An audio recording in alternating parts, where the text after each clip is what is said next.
Début du deuxième et dernier jour dans Londres avec Watford au programme et ensuite Chelsea qui jouera à 16h30 contre Leicester à Stamford Bridge. Alors je sais, je triche un peu, Watford c'est presque à l'extérieur, enfin c'est presque en banlieue de Londres, c'est juste à l'extérieur de Londres et donc je décide de prendre le train parce qu'en stop, en partant du centre de Londres, ça va vraiment pas être possible.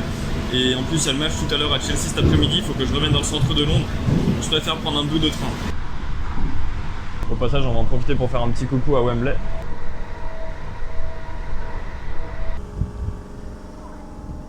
Là on est à la gare de Watford Junction et moi qui suis un grand fan d'Harry Potter, ça me fait bizarre d'être ici pour autre chose que pour venir au studio, puisqu'en fait c'est à partir de cette gare que les navettes partent au studio Harry Potter.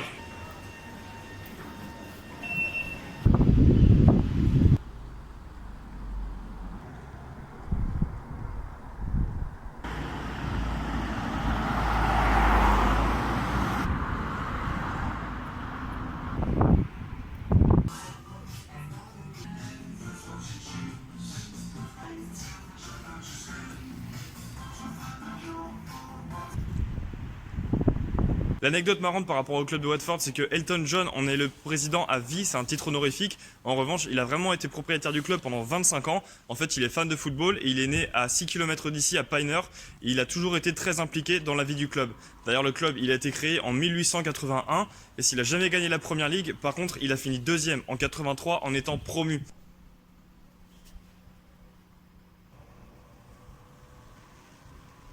Comme à Crystal Palace, le stade a une architecture assez marrante. Tout là-bas dans le coin, il y a un grand bâtiment qui fait le coin de la tribune et qui continue ensuite sur toute la longueur de l'autre tribune où on était tout à l'heure. Donc voilà, ça fait un stade à une architecture assez originale.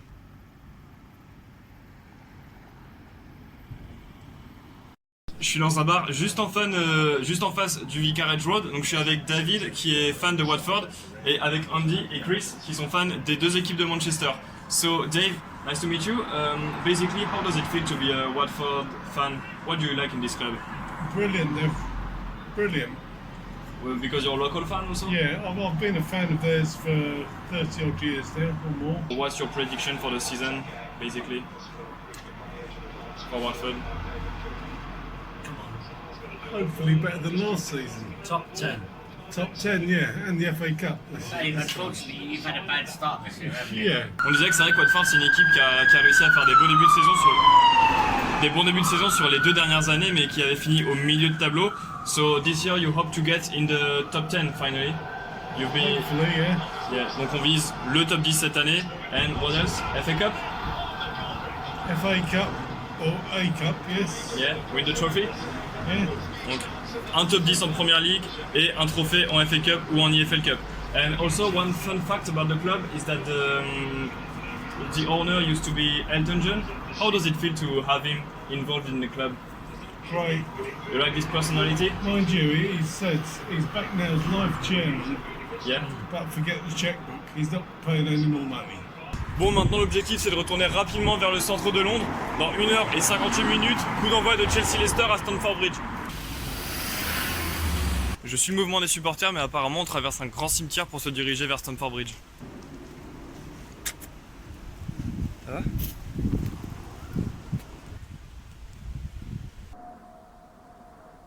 Je me demandais où j'avais déjà vu ce cimetière et je ne pense pas me tromper en me disant que c'est celui qui a servi de lieu de tournage au premier film de Sherlock Holmes avec Robert Downey Jr. où Moriarty se fait passer pour mort en faisant enterrer un autre cadavre que le sien dans ce cimetière. Stamford Bridge est juste derrière le mur du cimetière en fait. J'en profite pour introduire le club dans cet environnement un peu particulier. Chelsea a été créé en 1905, il a gagné 6 fois la Première Ligue, dont 2010, 2015, 2017. Donc c'est surtout au XXIe siècle que le club a bien garni son palmarès, notamment sur le plan européen avec la Ligue des Champions en 2012 et les Ligues Europa de 2013 et 2019, donc la saison dernière. Donc le club fait partie du Big 6 du championnat anglais, les meilleurs clubs, on le disait pour Arsenal par exemple. Et cette année, le club a été interdit de recrutement, même s'ils ont pris 4-0 à Manchester United la saison dernière. Ils ont eu beaucoup de retours de prêt intéressants, des jeunes joueurs qui sont revenus au club, plus Frank Lampard, la légende du club, meilleur buteur de l'histoire du club, qui est revenu en tant qu'entraîneur de Chelsea. Donc, on va voir ce que ça donne contre Leicester, mais Chelsea peut toujours jouer les places pour la Ligue des Champions.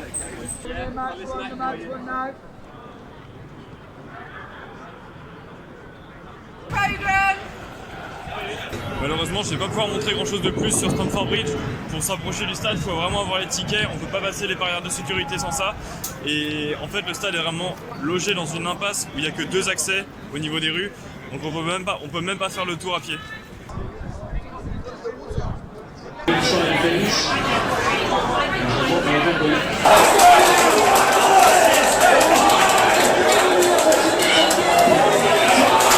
Leicester est dans un gros renfort en deuxième période, à un quart d'heure de la fin. Madison vient louper l'immanquable à bout portant. C'est pas impossible que Leicester fasse la surprise aujourd'hui.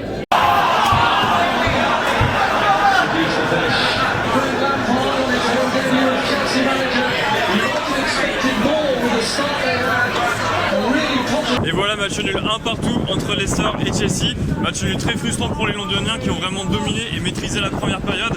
Mais ça leur fait un premier point dans la saison en tout cas. J'ai quand même pu m'approcher du stade. Je suis avec Ryan. Hi Ryan, so what do you think about the game today? A draw is frustrating. Terrible. Yeah. Terrible.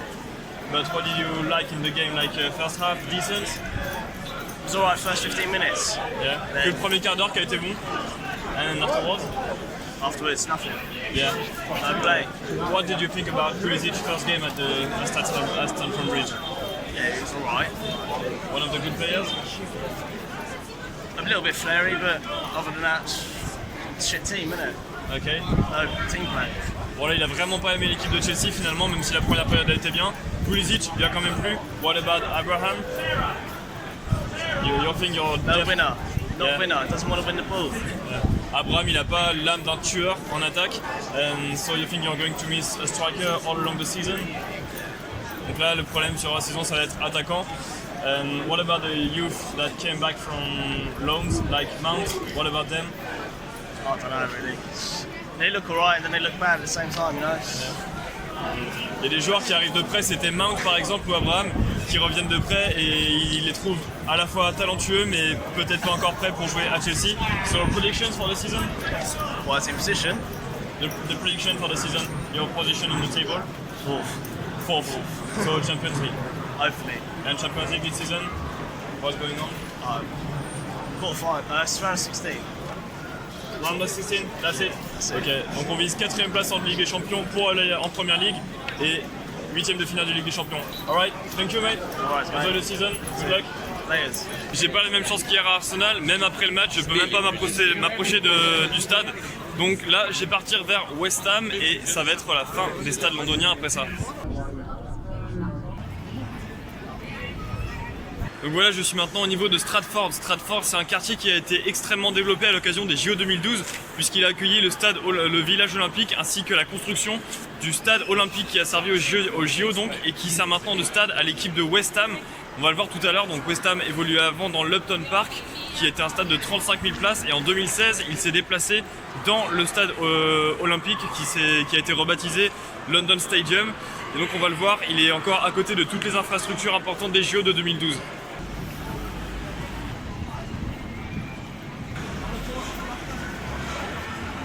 C'est le quartier qui devait servir de cœur olympique aux JO, donc il fallait faire bonne impression. Et là, il y a encore plein de commerces, pas seulement des restaurants, mais même les magasins, les centres commerciaux qui sont encore ouverts à 21h. Ici, c'est l'entrée du centre aquatique olympique. Et oui, qui a oublié la remontada de Yannick Agnel face aux Américains en 4x100 mètres nage libre? Ah, la médaille d'or. Et juste là-bas, le stade olympique. Cette tour très étrange, elle s'appelle l'ArcelorMittal Orbit. Elle a été construite aussi pour les JO 2012 comme un point d'observatoire. Maintenant, elle est aussi vendue comme une attraction comme étant le plus long toboggan du monde. Parce qu'en fait, il y a un toboggan qui fait tout le tour de la tour pour descendre jusqu'en bas. Parlons un peu du club de West Ham dans tout ça quand même. Il a été créé en 1895 sans jamais avoir gagné la Première Ligue. Sa meilleure performance c'était 3ème en 86. En 65 le club gagne la Coupe des vainqueurs de coupe. Et surtout en 1980 il gagne la FA Cup. Donc c'était le trophée majeur de l'histoire du club. Et cette année on place pas mal d'espoir en eux étant donné qu'ils ont réussi à conserver des joueurs importants comme Declan Rice. Et qu'ils ont recruté intelligemment avec Sébastien Haller en attaque ou Fornals au milieu. Par contre, le début de saison est pour l'instant raté. Ils ont été fessés, on se rappelle, 5-0 ici la semaine dernière contre Manchester City pour l'ouverture. Et là, ils ont fait 1 partout à Brighton. On attend qu'ils lancent la saison.